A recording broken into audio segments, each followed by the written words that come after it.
प्यारे विद्यार्थियों, आज का हमारा विषय है मांग की कीमत लोच मापने की कुल व्यय विधि।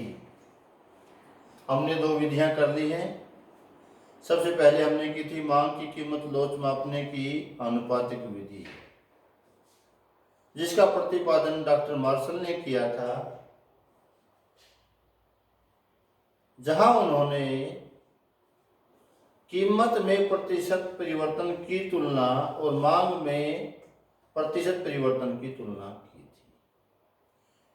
थी। इस विधि का प्रतिपादन भी डॉक्टर मार्शल ने किया है और इस विधि में उन्होंने मांग की कीमत लोच मापने के लिए दो चीजों का प्रयोग किया है विद्यार्थियों। एक है कीमत में परिवर्तन। बहुत ही आसान विधि है विद्यार्थियों, कीमत में परिवर्तन। और दूसरा इस्तेमाल किया है कुल व्यय में परिवर्तन।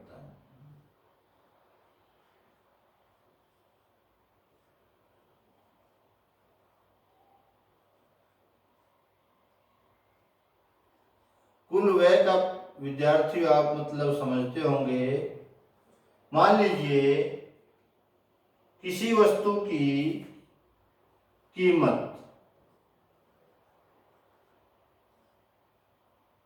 5 रुपये प्रति इकाई है और उपभोक्ता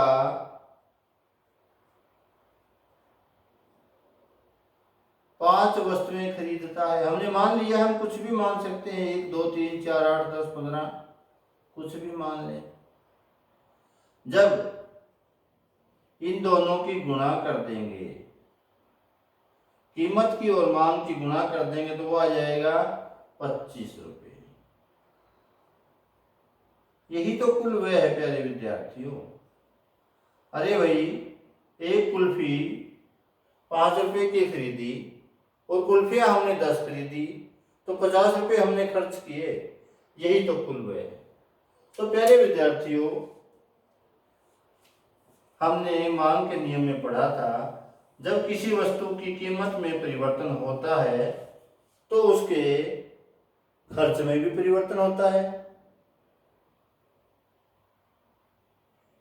जब कीमत घटती है मांग बढ़ती है, जब कीमत बढ़ती है तो मांग घटती है।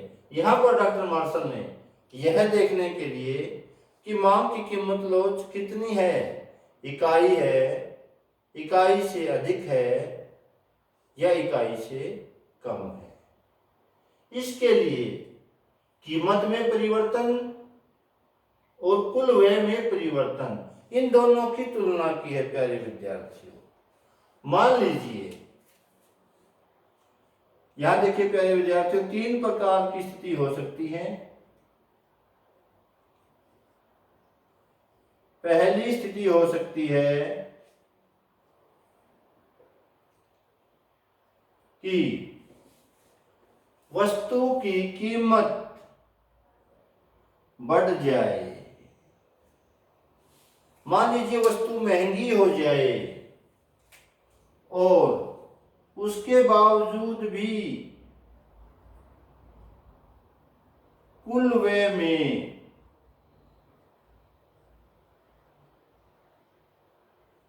कोई परिवर्तन न हो।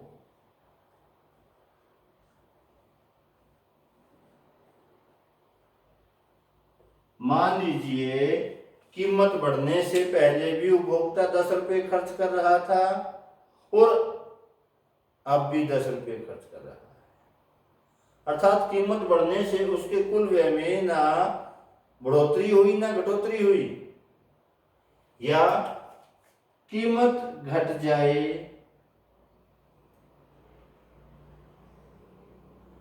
तब भी उसका कुल खर्च उतना ही रहे, उसमें कोई परिवर्तन ना हो। यदि ये परिस्थिति है कि कीमत चाहे बढ़े चाहे कीमत घटे, कुल व्यय उतना ही रहे।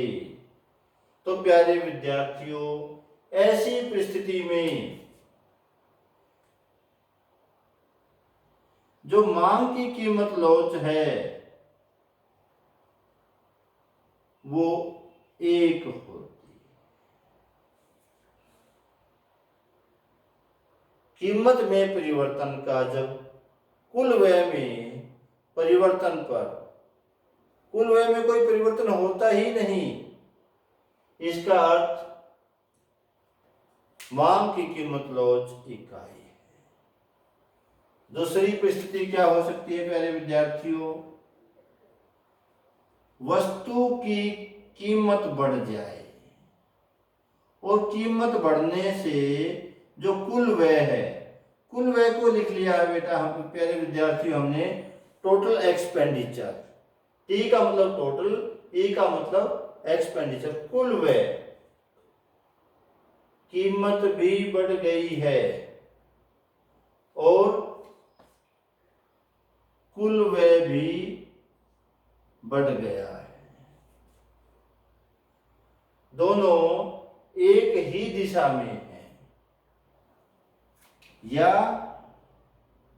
कीमत भी घट गई है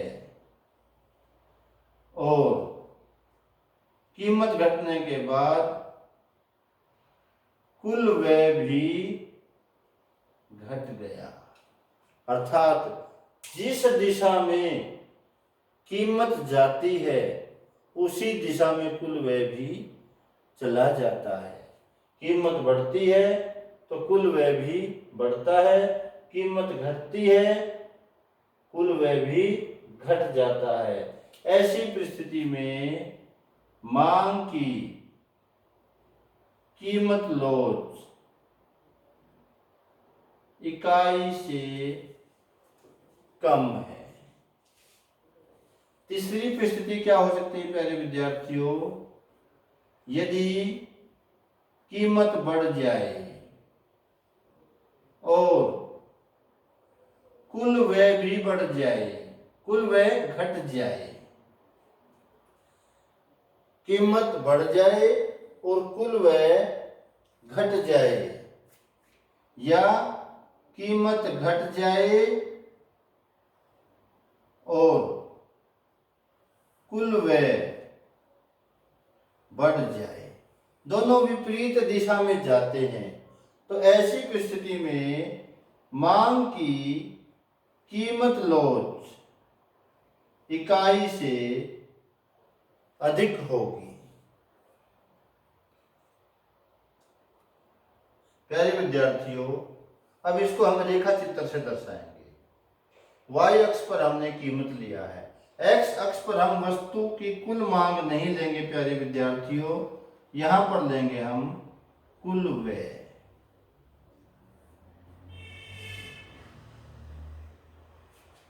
मान लीजिए प्यारे विद्यार्थियों, वस्तु की कीमत में और कुल व्यय में संबंध इस प्रकार का है, इस प्रकार का संबंध है। अर्थात यहां पर यदि वस्तु की कीमत P है, इसका नाम हम कुछ भी दे लेंगे, हम C दे लेंगे, तो भी कुल व्यय PC है। और यदि वस्तु की कीमत P1 है तो भी वस्तु की कीमत जो कुल व्यय P1D है, ये दोनों बराबर हैं। वस्तु की कीमत बढ़ने पर भी कुल व्यय उतना ही रहा। इसका मतलब जो ये मांग की कीमत लॉच है वो यहां पर एक है। और मान लीजिए कीमत कम हो जाए और कुल व्यय भी कम हो जाए, कुल व्यय इस प्रकार से हो जाए, कीमत कम हुई, ये जो संबंध दर्शाता है कीमत में और कुल व्यय में पॉजिटिव संबंध दर्शाता है, दोनों एक ही दिशा। ये जो CF पोर्शन है प्यारे विद्यार्थियों, यह दर्शाता है कि कुल व्यय में और वस्तु की कीमत में सीधा संबंध है, दोनों एक ही दिशा में है, तो मांग की कीमत लोच इकाई से कम है। और यदि